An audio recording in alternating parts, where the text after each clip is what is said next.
Hello, everyone. Good morning, good afternoon, and good evening. In yesterday's opening plenary, one of the speakers said something that resonates very much with today's session. You cannot scale economic inclusion programs without community support. With that said, I'm happy to welcome you to a session on delivery innovations at scale, delivery innovations at the community level. My name is Tim Clay. I'm a co-author of the State of Economic Inclusion report and am working with the Partnership for Economic Inclusion. Before we move to our great presentations today, I will briefly go over a few housekeeping items. The session is being presented in English, Spanish, French, and Arabic. There's a globe icon at the bottom of your screen, and there's also some instructions in the chat if you need to switch languages. If you're having any connection issues, please don't hesitate to use the chat box, and please use the chat box to participate in the conversation and share any questions that you might have as presenters move through their presentations. We'll try and bring some of those questions up in the end.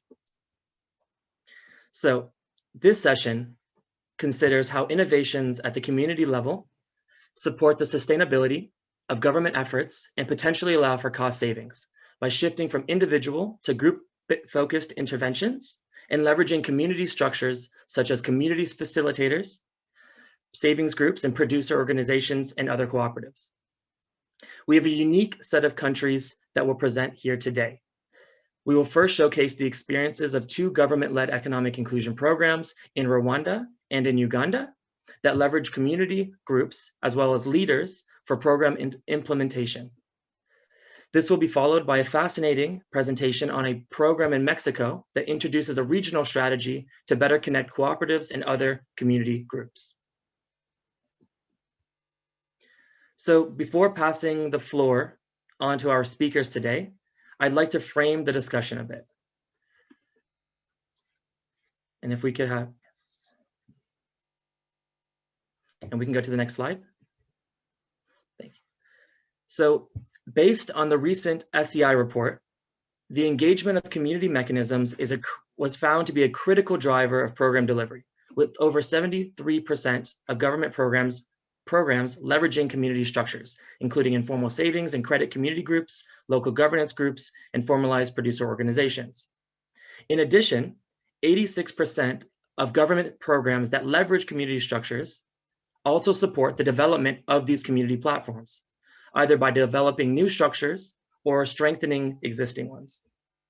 To the right, you can see that many times components such as business capital, skills training, coaching, financial services, and market links are implemented through community structures. Next slide, please. So what are the benefits of leveraging these structures? For governments to scale up economic inclusion programming, an important consideration is how to sustain impact at lower cost.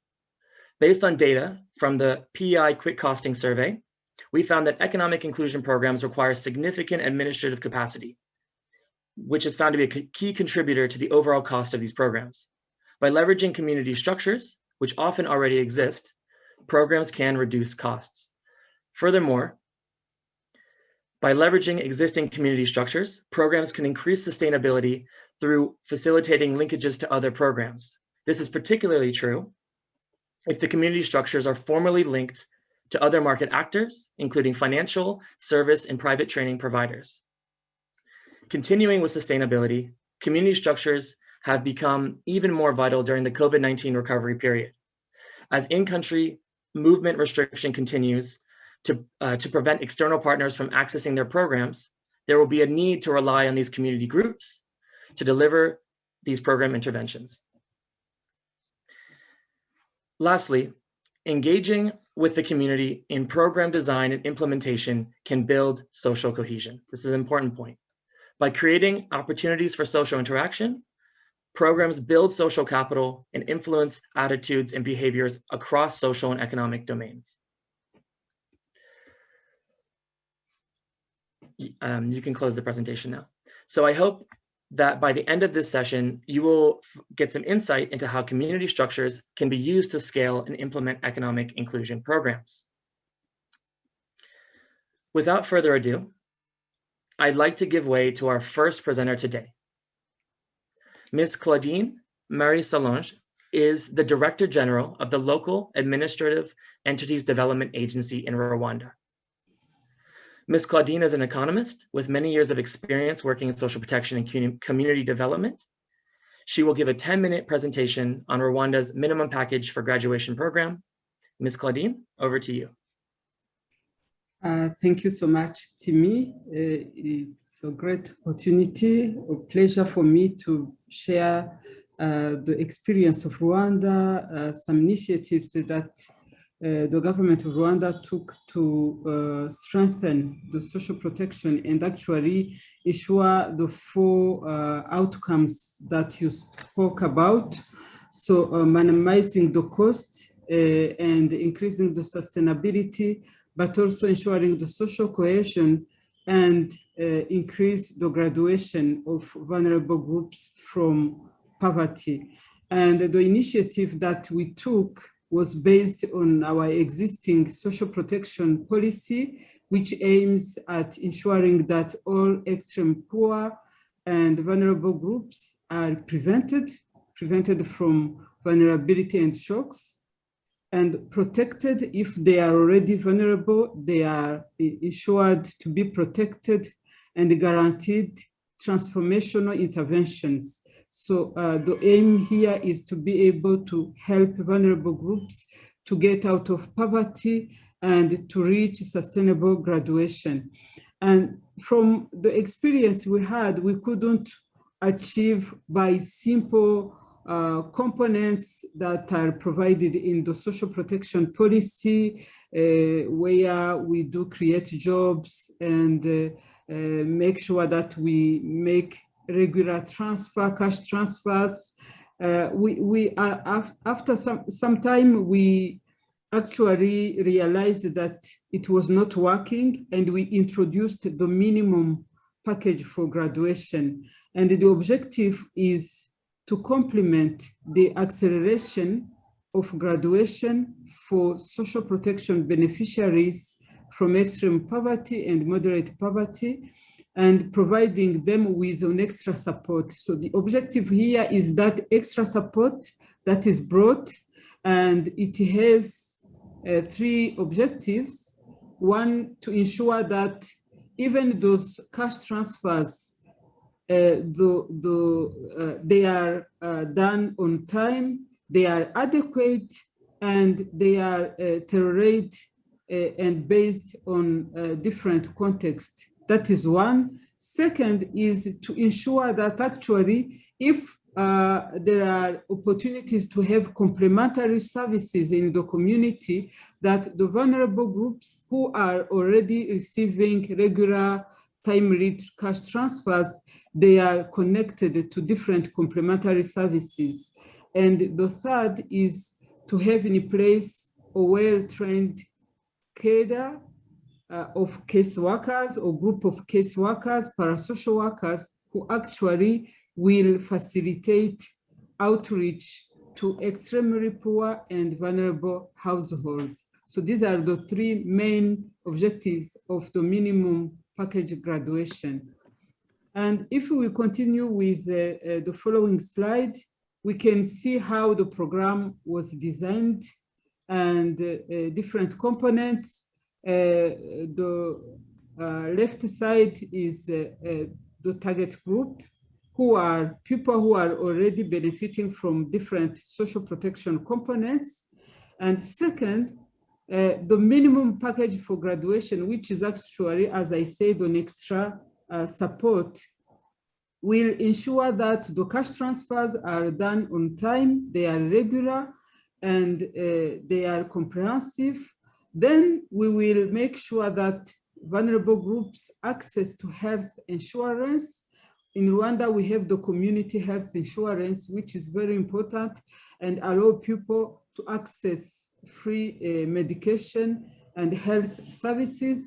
Then third, we have the training and coaching support, because many of those programs, they need the skills they needed to understand how they can use the cash transfers they are receiving. They needed to be accompanied in different initiatives they are making to really get out of poverty. So the training, coaching, and linkage to complementary advisory services, then the productive assets, investment grants, etc., to ensure that we really complement what they are receiving. And fifth is the linkage with existing opportunities in the community.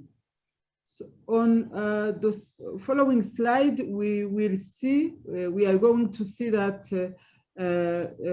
leveraging community and homegrown support structures is built in Rwanda. We do have advisory services which are in different categories. You can see the health workers at the community level, the farmers, promoters, to ensure that they provide advisory in terms of agriculture, livestock, then the friends of family to address the issues of family conflicts, child abuse, the VUP case workers. This is specific to the poverty reduction, and the same for business development advisors, etc. So these are existing community advisory services, and which provide different support, advice to ensure that the vulnerable groups and the communities they receive additional and extra support to really attain and get out of poverty. What is the role? Of course, they will need to understand the household constraints, but also the potentials. They will need to provide information to households, promote access of each household to complementary services in terms of socio-economic, but also the community development. Then it is very important that they work on the mobilization. Community mobilization is something key, for instance, to enable them know existing opportunity, but also how they can overcome different challenges, support vulnerable members of the community in terms of helping them to address their complaints, to also canalize the request, etc.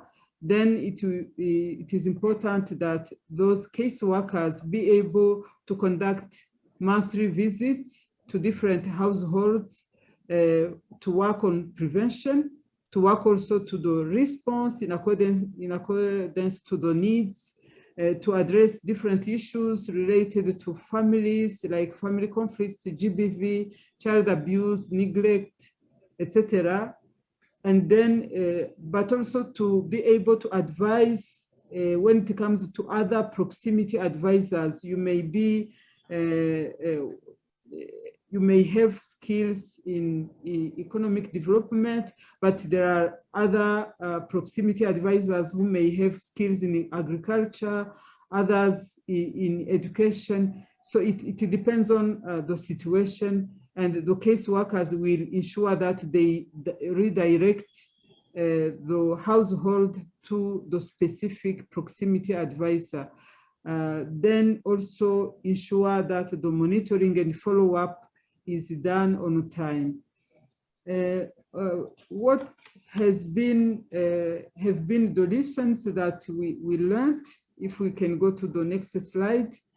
The lessons by using the minimum package for graduation, we noticed that it is very important for the community-based volunteers to be the role models in the community so that they can really be listened and be followed. It is very important.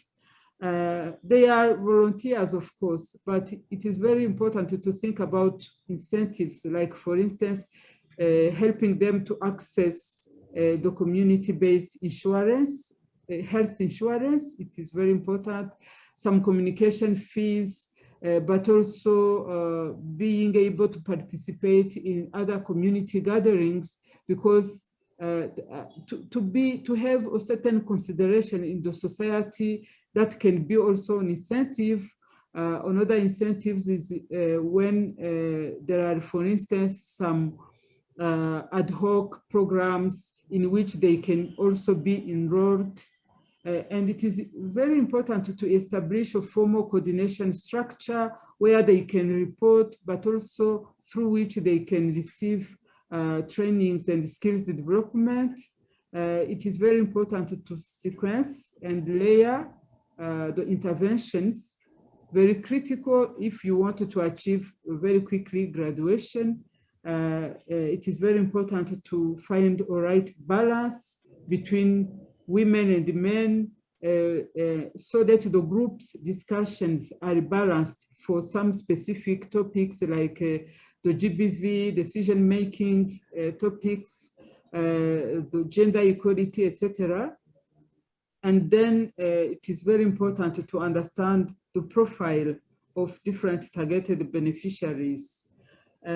We also learn, if you can go at the following slide, we also learn that it is very important to conduct a rigorous localized market assessment to identify different opportunities existing in the community, and of course to advise vulnerable groups.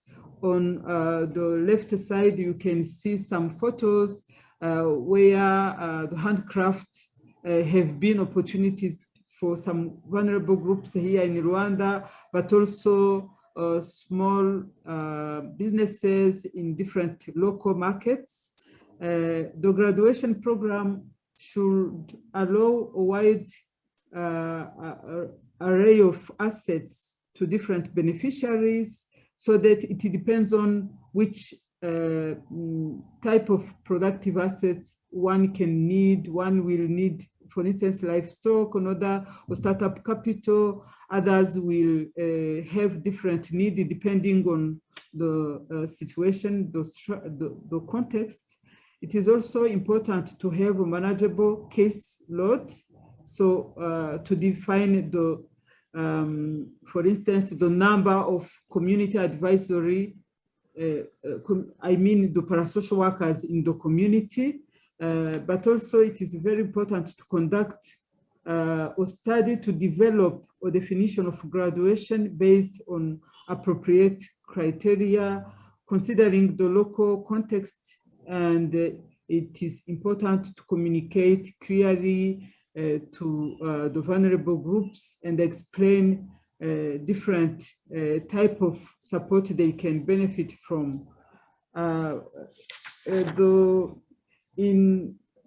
Before closing my presentation, I would like also to highlight on the following slide that the minimum package graduation initiative actually informed very well the current sustainable livelihood enhancement that we are developing.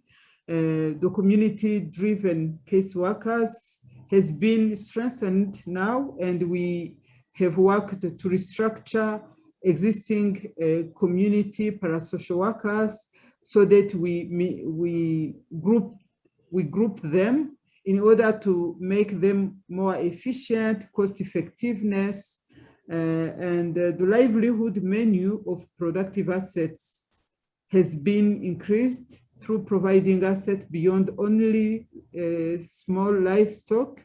So we added other components depending on the context, as I explained, but also the communicable graduation model to guide on graduation measurements and graduation package. Currently, this is done under the Ministry of Local Government and LODA, which is Local Administrative Entities Development Agency, which is an implementing agency for the implementation of the social protection programs.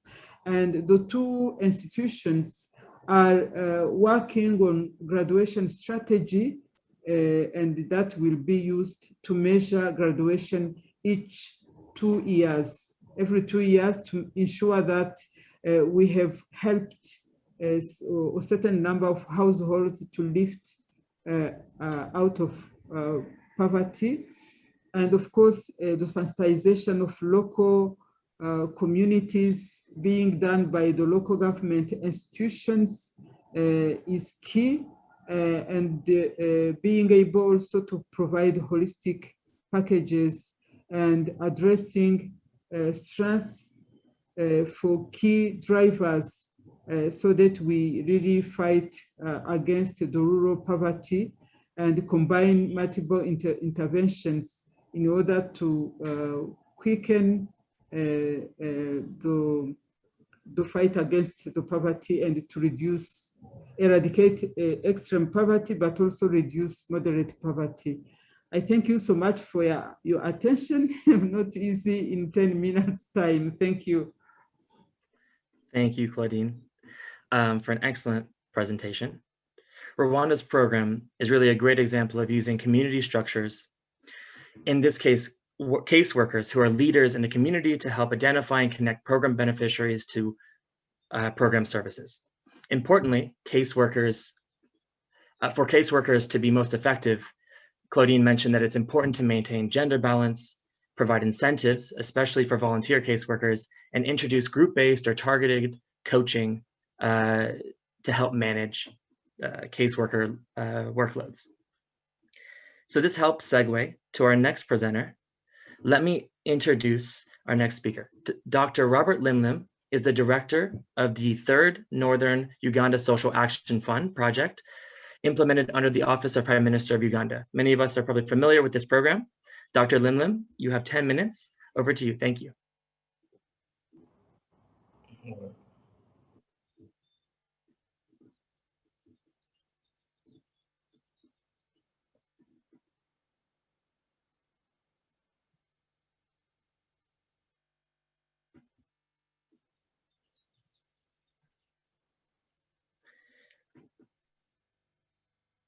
Perfect. Okay, can you hear me now? Yes, we can. Thank you very much, Tim, for introducing me and giving me the opportunity to make the presentation on behalf of our team in Uganda. And we know that we can only give you a snapshot of our program. In the next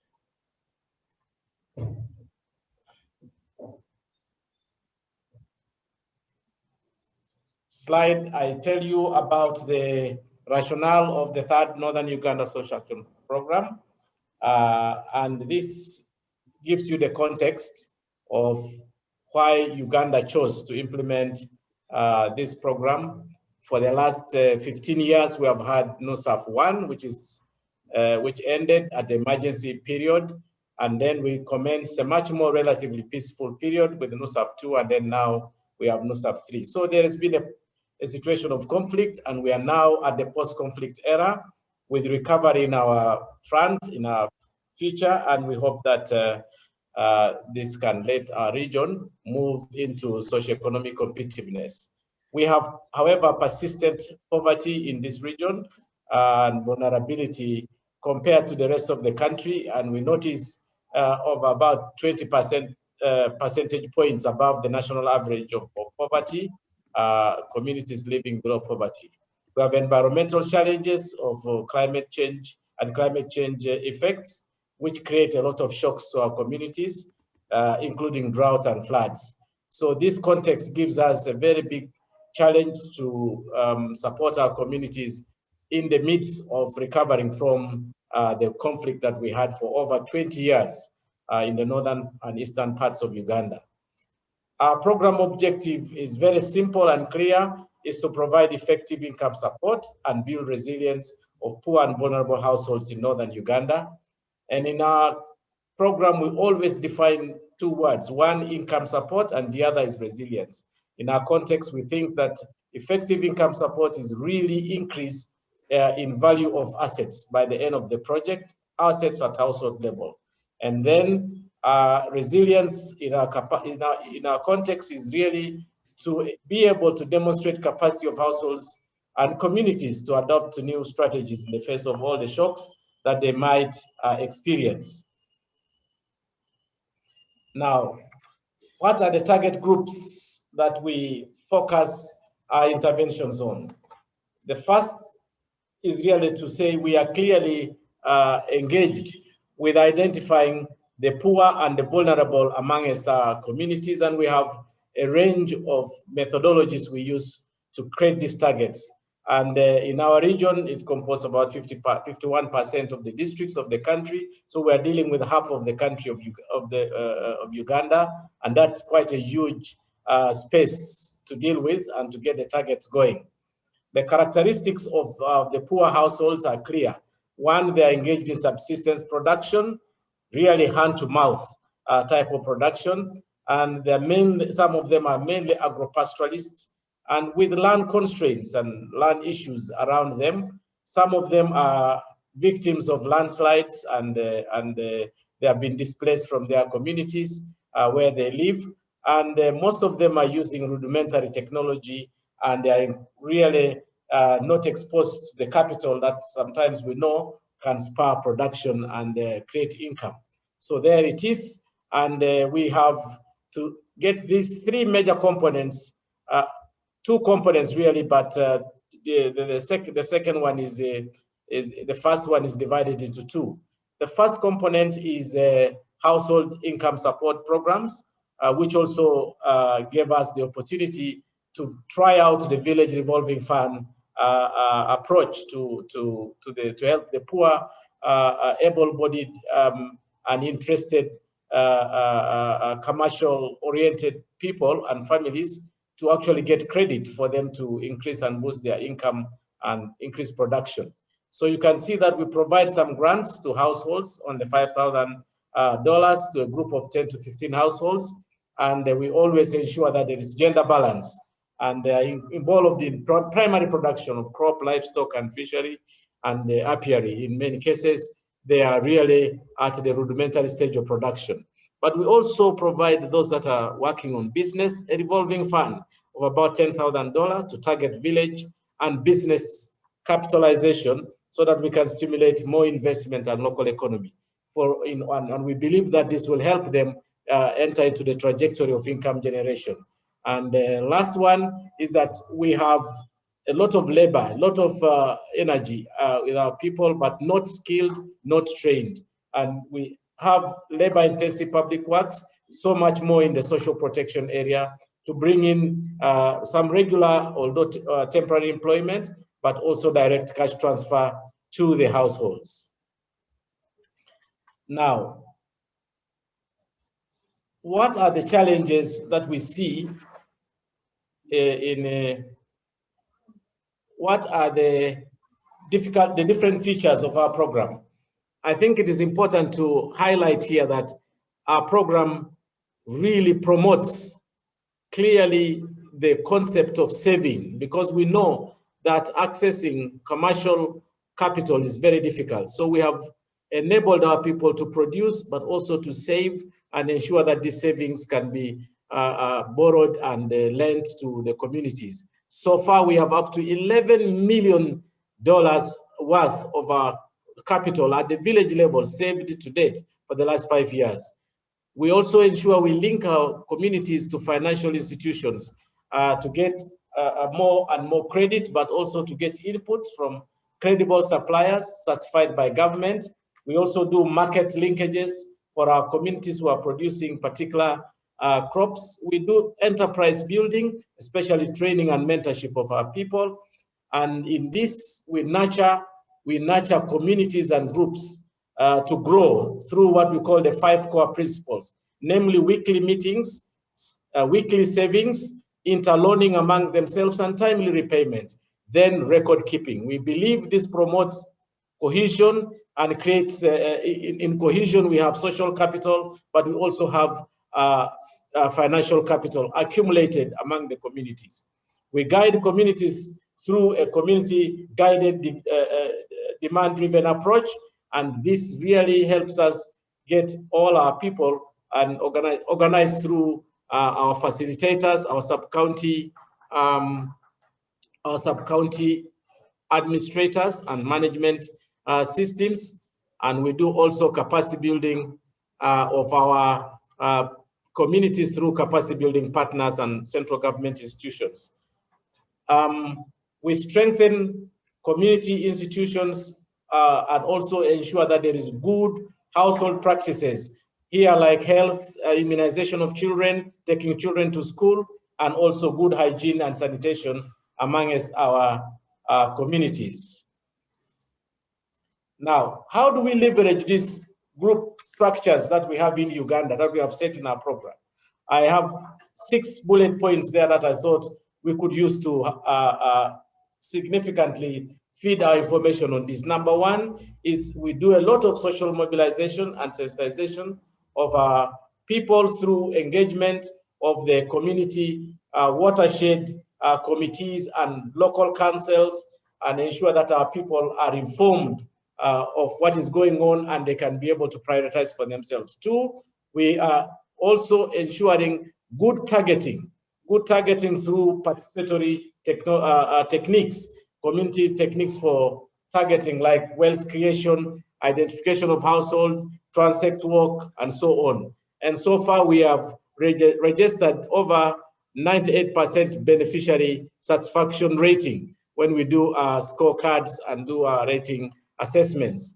We do needs prioritization with 5-year development plans as well as base plans. We have sub-project management and procurement committees. All these are really ordinary people working within their structures, but guided by the project through their guidelines. And then we have the village revolving fund management teams, which approve the plans for business, disperse funds among themselves, monitor the loans recovery and enforcement as well. So far, we have 85% loan recovery among our groups, which is really much appreciated in our country. We also have the social accountability and complaints mechanism. Here we have community monitoring groups, and these are supported by our inspectorate of government, and they create a lot of awareness on corruption, good governance, and they monitor the projects along the way and ensure that there's good grievance, redress, and handling mechanisms.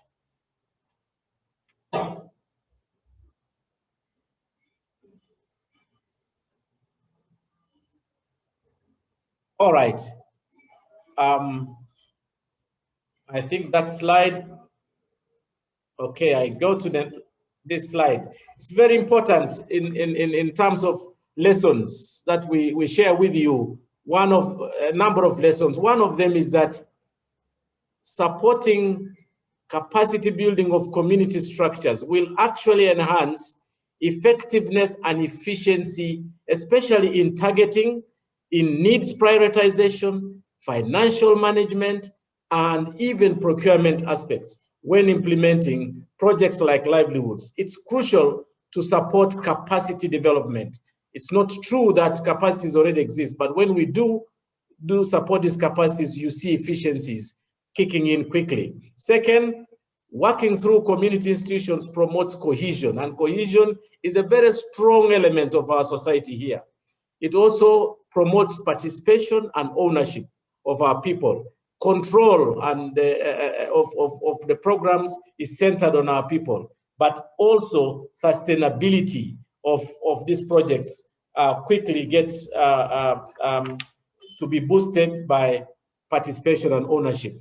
Number 3, focus on youth and women actually promotes empowerment. As you know, our country is, I'm told, the second youngest country in Africa, and therefore young people, and particularly so the women folks, can bring in much more empowerment of communities. Community participation promotes social inclusion of vulnerable and individual households, which could have been missed from the radar screen if we didn't have this particular program approach. Now, I want to say something about the impact of our program. Number 1, poverty among the household support programs that we have done has so far, from our evaluation, independently dropped from 50 to about 39.8%. This is not a mean achievement, especially when you see the challenges that we started with. Secondly, the communities have exhibited increased household income and resilience and food security. And this has even been quantified in terms of the amount of money communities are earning and households are earning per year. There is a spillover effect of these practices and interventions to non-program areas. And we have also identified some national benefits. And in this moment, we cannot share all of them here.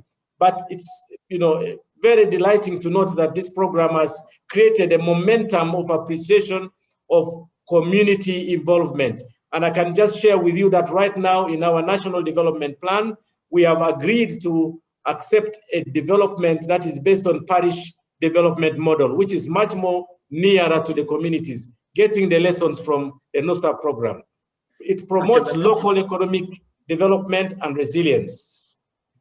Sorry. And then lastly, we have some pictures to share with you. You can see communities now managing dairy livestock. You can see them with hay making. From nothing to this is a great achievement in our society. Open field production with irrigation of cabbages and horticulture, and households are selling out in the markets their produce right there. You can see households negotiating with factories. I can see in that picture, that is our country, World Bank country manager right there, enjoying his seat among the cassava, bags out there. This is a great delight for all of us. And you can see households there negotiating every week, weekly meetings, and showing their cards of membership of these groups. You can see with labor-intensive public works, they were able to move themselves from using small logs to cross the river to a wonderful bridge, a small little bridge out there through labor-intensive public works. Look at household changes of the status of people have solar panels in their communities, in their houses, to increase their quality of living. People have bicycles, they have bought silage facilities for storage. And I can tell you that this project has created a great impact through community inclusion and leveraging of social groups and social structures. Thank you very much. Thank you so much, Dr. Limlim, for such a comprehensive presentation. It's very nice also to have some visual aids to showcase some of the program impact. The NUSIF 3 program really provides a great example of the menu of options in using community structures and other groups to implement economic inclusion programs. Now, I'd like to introduce our final presenter, Juan Manuel Martínez. Juan Manuel is the Director General of the National Institute of Social Economy in Mexico. This government agency supports the promotion and development of the social sector of the economy. Juan will provide us with a more regional approach to connecting cooperatives and community groups. Juan, over to you. Let's try and keep 10 minutes. Thank you very much, team, and thank you, everyone, all the organizers of this extraordinary forum. I hope that you're doing well and safe wherever you are. So yes, as you said, Tim, I am responsible for the National Institute for Social Economy.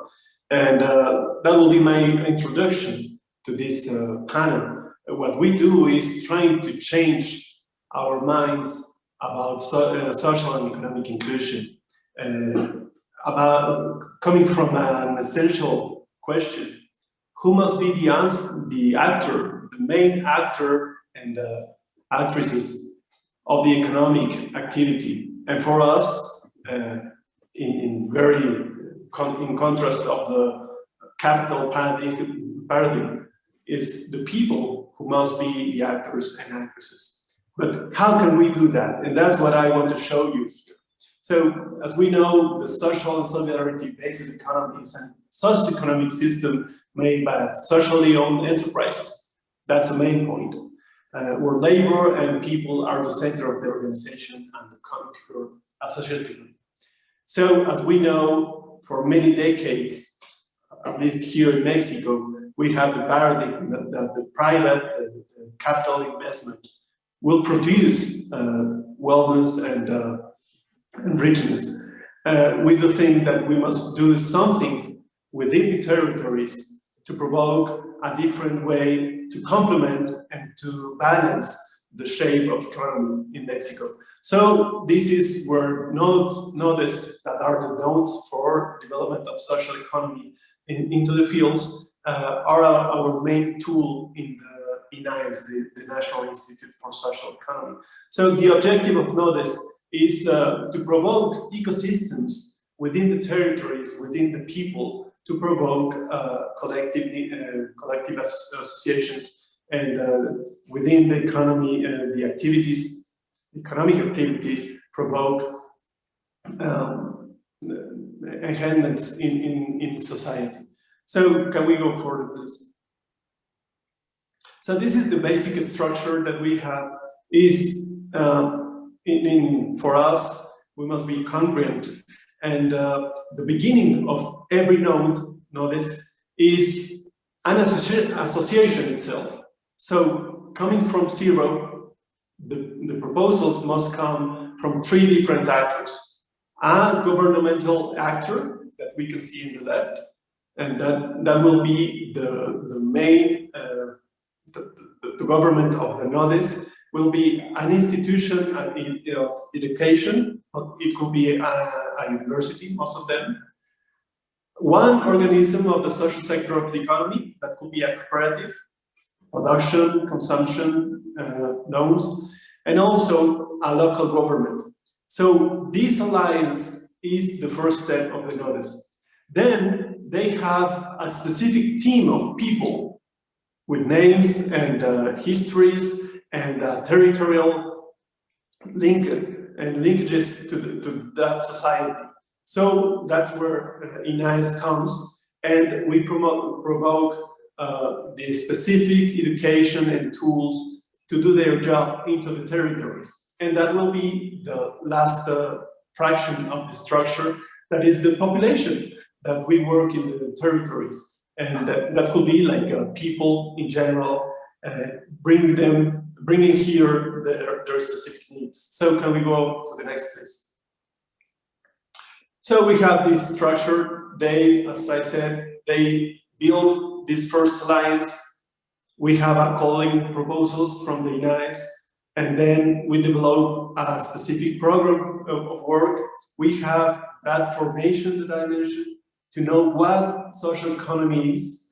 I could say that, unfortunately, well, in Mexico and in many other countries, social economy is not a subject of analysis into universities. We have this conception of classical economy, and we need then to provoke a different process of education about social economy. And then we have a final evaluation of the work that they will implement into the territories. Can we go forward, please? So, as I said, the main work of the Institute and these two knowledge is to change our minds.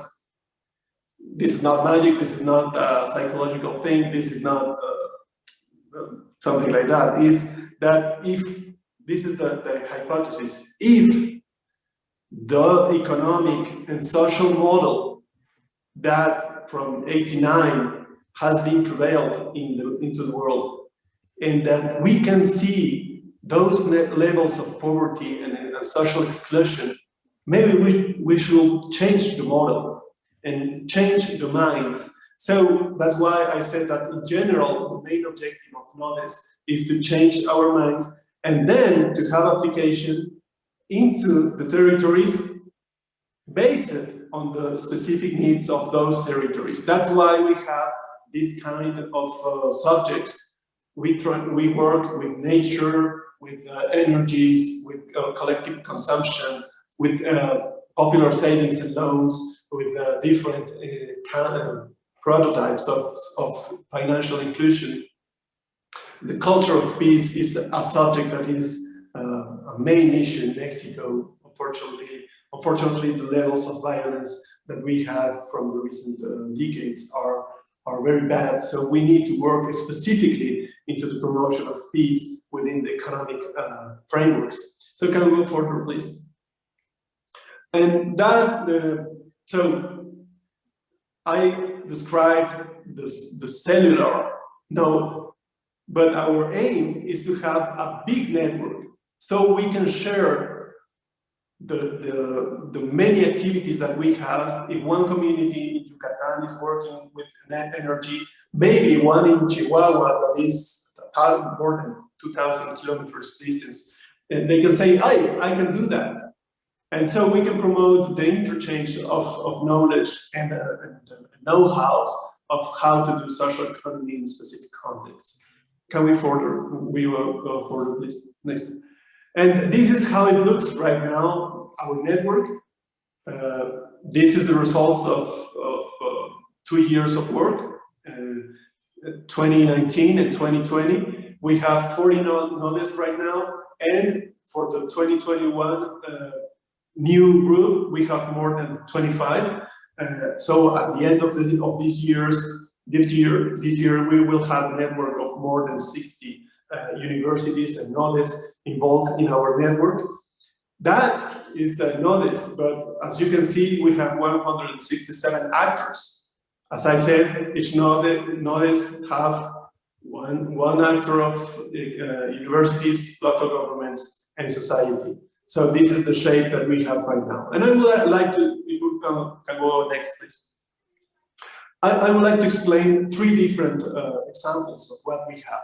This is a nodes, a very nice nodes here in Mexico City, that is focused in promoting social enterprises for care and cooperative economy.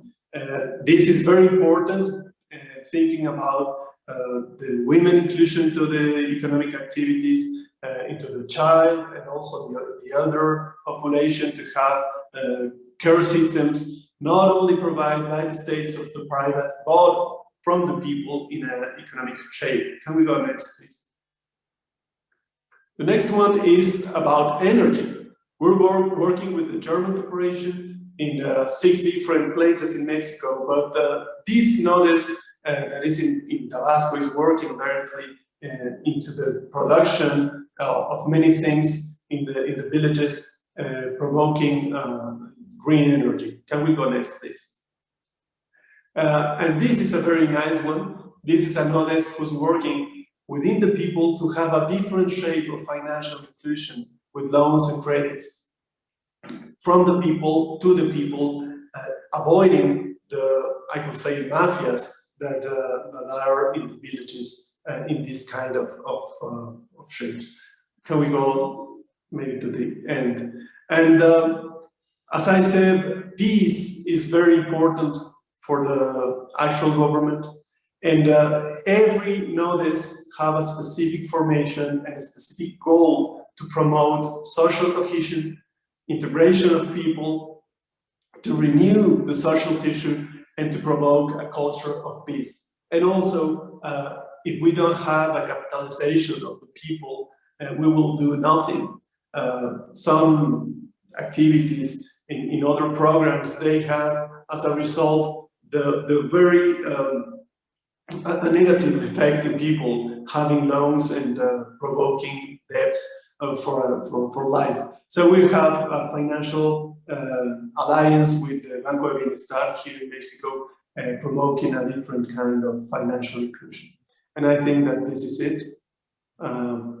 Thank you very much. So at the end, what I would like to express is again the need to change our minds, to see that people must be, it's not just a matter of inclusion, it's a matter of who is going to be the first, the middle, and the last actor in the economic and social activity, and that is the people for the people. Thank you very much. Thank you so much, Juan.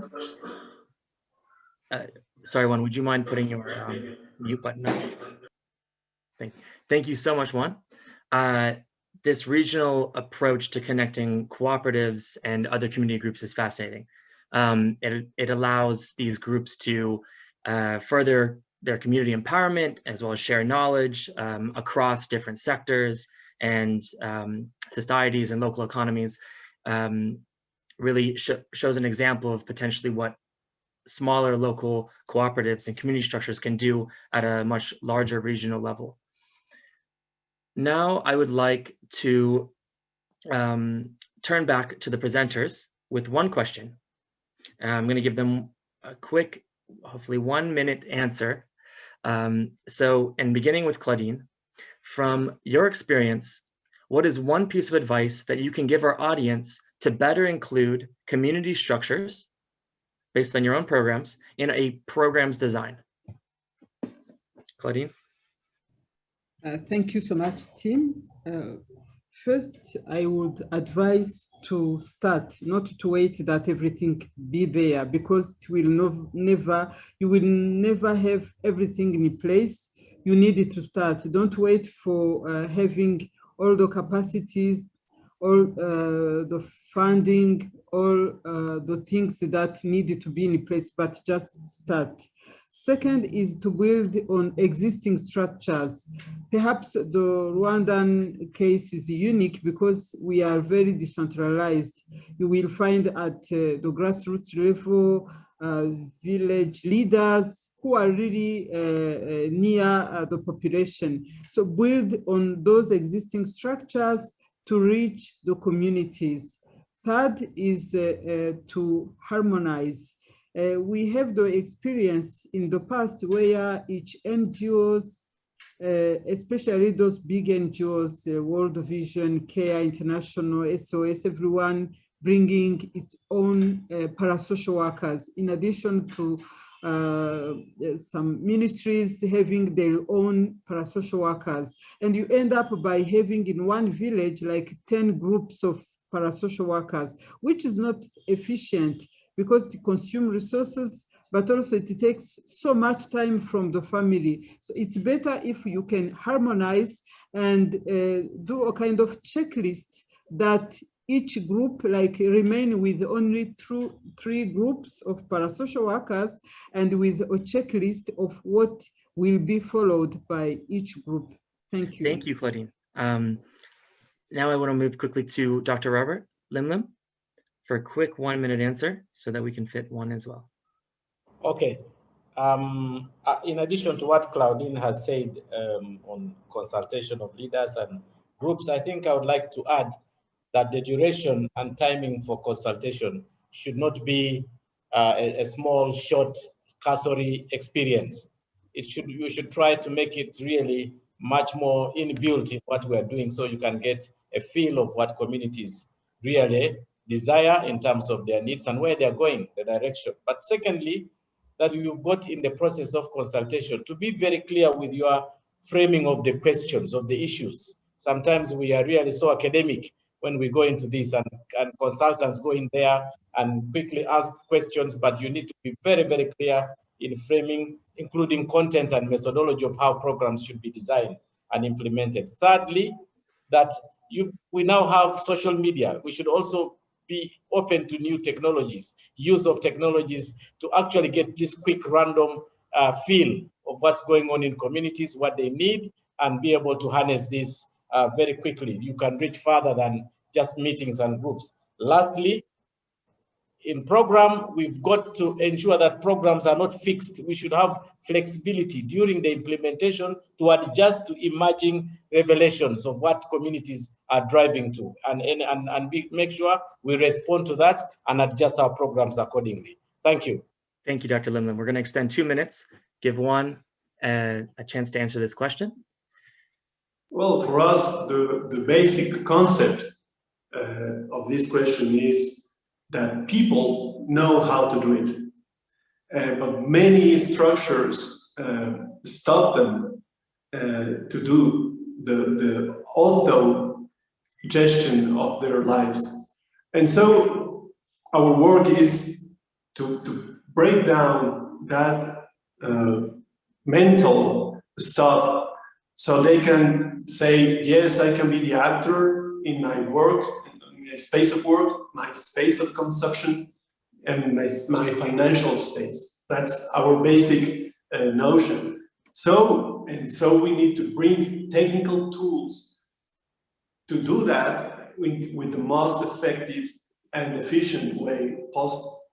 And if we do that in a network, we can ensure that even when we as government we will be no longer that in those territories, the people will be self-sufficient to do their things. So that's our work. I think that the basic thing for inclusion is to let the people, you and I and everyone here, to know that there are not the things who must govern the society, but people. The people must govern and decide every aspect of social and economic life.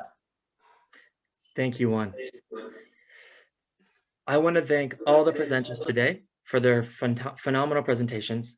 We will be sharing all the content in due time, and we'll notify everyone where and when we share this.